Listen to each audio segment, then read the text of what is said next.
Hello guys, this is Glenn from Sydney CBD Repair Centre, and today we have an iPhone XS Max, not XS, with a broken display. It's not really cracked, but it's unresponsive. So let's do something about it.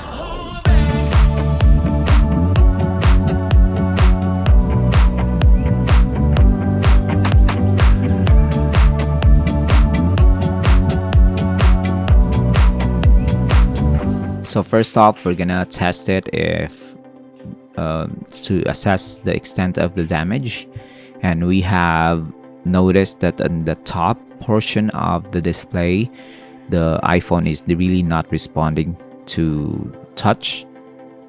The phone itself is very functional. You can see that it's booting up, it's showing something on the display. It's also responding to the touch input at the bottom half of the screen.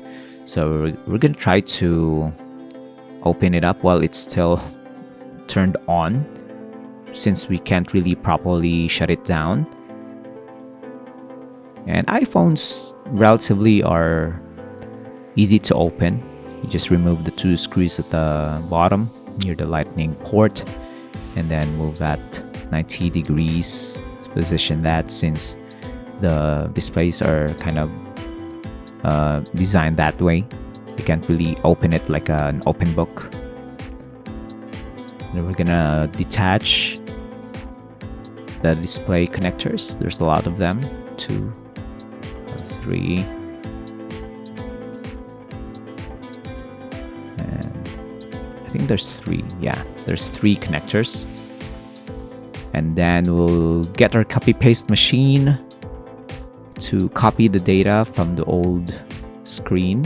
This is the stock display, so it's got the Face ID. Since Apple is a fan of serializing the parts that goes with each smartphone iPhone model, if you replace the display with something else without copying over the data from the old display, you will have Face ID errors. That's the reason why those errors occur.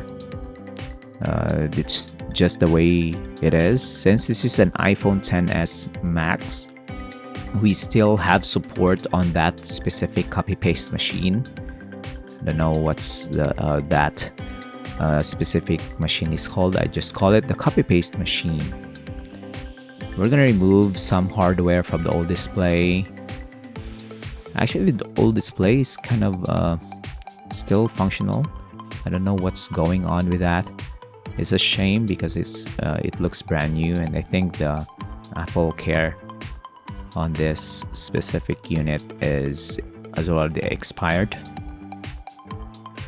Nothing to worry about. David is offering a lot of services for Samsung and iPhone devices, relatively cheaper compared to your Apple rates or Samsung rates.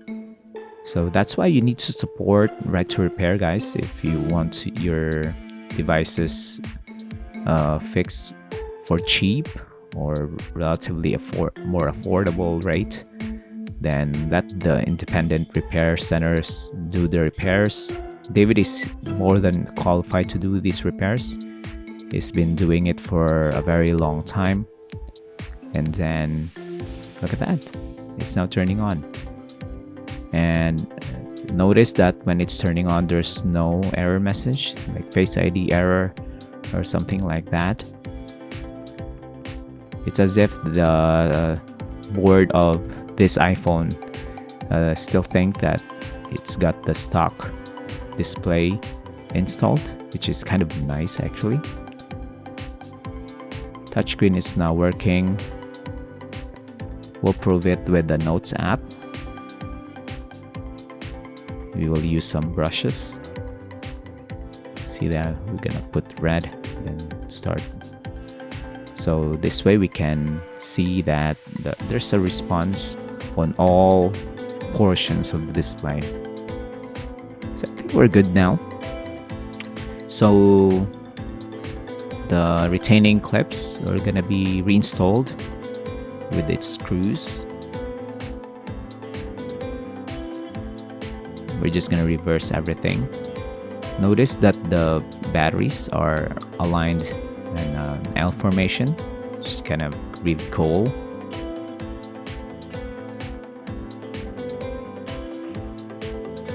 You really maximize the space inside the iPhone with that kind of battery layout. And now we're gonna try to close the device, and then we're gonna do some testing. You can see that the problem seems to be there again. You can see David there gesturing out of frustration. We're gonna open it back. I think there's really a problem with the internals. I think there's something squished underneath there. I'm not sure. I'm gonna try now. Series coming up. Now it's working. You see there? We can still tap on the Notes app. And right there, it's working. Just when you're about to close it, it's coming back. I think we just need to set it up properly right there. David is now, I think, calibrated the device, so we're just gonna close it down now since it's already fixed. I'm sure behind the scenes David is having a lot of overloading on his brain on how to fix this, but he made it work. And right here we're gonna install a new tempered glass. It's free. It's gonna protect the device's screen from future cracks. And that's it. We're done. Hope you enjoyed this, guys. Leave a comment down below, like and subscribe. We'll see you again next time. You take care of yourself. Cheers! If you want your smartphone fixed for a very reasonable price, you may contact Sydney CBD Repair Centre. We also provide mail-in repair services for customers outside of Australia or Sydney. Just message us so we can arrange the shipping of your device.